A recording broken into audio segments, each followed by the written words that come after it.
Greetings, friends. Today we are diving into one of the most infamous maritime disasters in history, the sinking of the RMS Titanic. It was the world's largest and most luxurious ship of its time, believed to be unsinkable. But on its maiden voyage from Southampton, England to New York, an unexpected tragedy unfolded. The Titanic was a symbol of human achievement. At around 269 meters in length and over 53 meters in height, it was the largest ship ever built at that time. Constructed at a cost of $7.5 million, equivalent to $400 million today, it was the epitome of luxury. Inside, the Titanic had amenities that surpassed even five-star hotels. It boasted stained glass mirrors, ornate wood paneling, 2 grand staircases, a heated swimming pool, a Turkish bath, an electric bath, a gym, a squash court, 4 restaurants, 2 barber shops, and a library. The ship was also considered incredibly safe. White Star Line, the company that built the Titanic, was so confident in its design that its vice president publicly declared it unsinkable.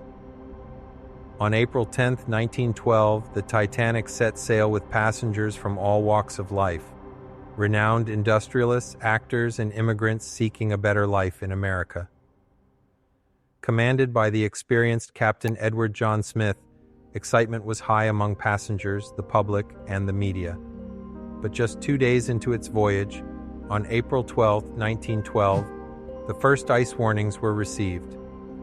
The Atlantic Ocean was filled with massive icebergs. These warnings were common, and ships frequently communicated via radio to alert others about potential dangers. In response, the Titanic adjusted its course twice but did not slow down. It continued sailing at a speed of 21.5 knots, 40 km/h, a decision that would later prove disastrous. On the night of April 14th, the Titanic received 7 more ice warnings, but Captain Smith and his crew ignored them. They maintained full speed. That night, the conditions were particularly dangerous. The moon was not visible, reducing visibility even further. A crow's nest lookout was stationed high on the ship to detect any obstacles, but the freezing winds made it difficult for the lookout, Frederick Fleet, to see clearly. At 11:39 p.m., Fleet spotted a massive iceberg directly in the Titanic's path. He quickly rang the bell 3 times and called the bridge, yelling, "Iceberg ahead." First Officer William Murdoch immediately ordered the ship to steer left, but it was too late. At 11:40 p.m., the Titanic struck the iceberg. The massive chunk of ice was about 400 feet, roughly the size of a football field, and weighed 1.5 million tons. The iceberg scraped along the right side of the ship, creating small but deadly holes in its hull. But how could ice pierce through metal? The answer lies in the sheer weight and force of the impact. Just as a car crashes into a tree and deforms, the Titanic's metal hull was torn apart by the massive iceberg. Captain Smith and architect Thomas Andrews rushed to assess the damage. What they saw shocked them. The Titanic was sinking. This was unthinkable. The ship had been designed with a double-bottomed hull and 16 watertight compartments. Even if 4 compartments flooded, the ship would still stay afloat. But the iceberg had punctured 6 compartments. The Titanic was doomed. At midnight, Captain Smith ordered distress signals to be sent via radio. The ship's senior radio operator, Jack Phillips, became a hero, repeatedly sending SOS messages. At 12:20 a.m., the RMS Carpathia, a ship 107 kilometers away, received the distress call and changed course to help. But even at full speed, it would take 3.5 hours to reach Titanic. Would the Titanic stay afloat that long? Meanwhile, passengers were still unaware of the severity of the situation. The first lifeboat, with a capacity of 65 people, was lowered with only 28 passengers. Many believed the Titanic was truly unsinkable and refused to leave. But as more water flooded the compartments, the ship began to tilt. Panic set in. By 1 a.m., the bow had gone underwater and the stern was rising. The rear propellers were now visible above the ocean. With only 20 lifeboats on board, enough for just 200 people, over 2,500 passengers were left behind. At 2:05 a.m., the last lifeboat was lowered. Chaos erupted as passengers fought for survival. Some resigned to their fate, while others desperately sought a way out. At 2:20 a.m., the Titanic broke in two and sank beneath the icy waters.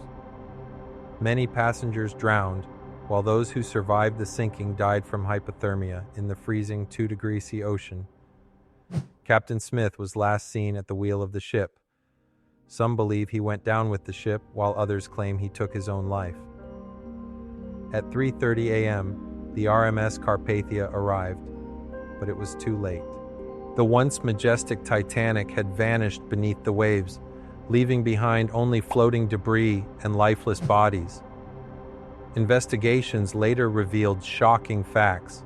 The SS Californian, another ship, was only 37 kilometers away from the Titanic. At 11:15 p.m., just before the Titanic struck the iceberg, the Californian had sent an iceberg warning and stopped for the night. However, its radio operator had turned off the radio and missed the distress calls. Passengers on the Titanic could actually see the Californian on the horizon. Even after seeing Titanic's distress flares, Captain Stanley Lord dismissed them as fireworks from a party. Had the Californian responded, hundreds of lives could have been saved. After the tragedy, inquiries blamed multiple factors: the lack of lifeboats, the failure to slow down despite iceberg warnings, and the influence of White Star Line's chairman, Joseph Bruce Ismay, who allegedly pressured Captain Smith to maintain full speed to set a record. The disaster led to sweeping changes in maritime safety. In 1914, the International Ice Patrol was established to monitor icebergs. The International Convention for the Safety of Life at Sea, SOLAS, mandated that all ships carry enough lifeboats for every passenger and conduct safety drills. It took over 70 years to locate the Titanic. In September 1985, ocean explorer Robert Ballard discovered its wreck 3,800 meters underwater.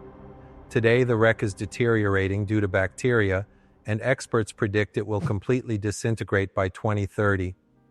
In 2012, Australian billionaire Clive Palmer announced plans to build Titanic II, an exact replica of the original ship. However, due to delays, the project remains incomplete, and interest in it has faded. Would you sail on Titanic II? Let us know in the comments.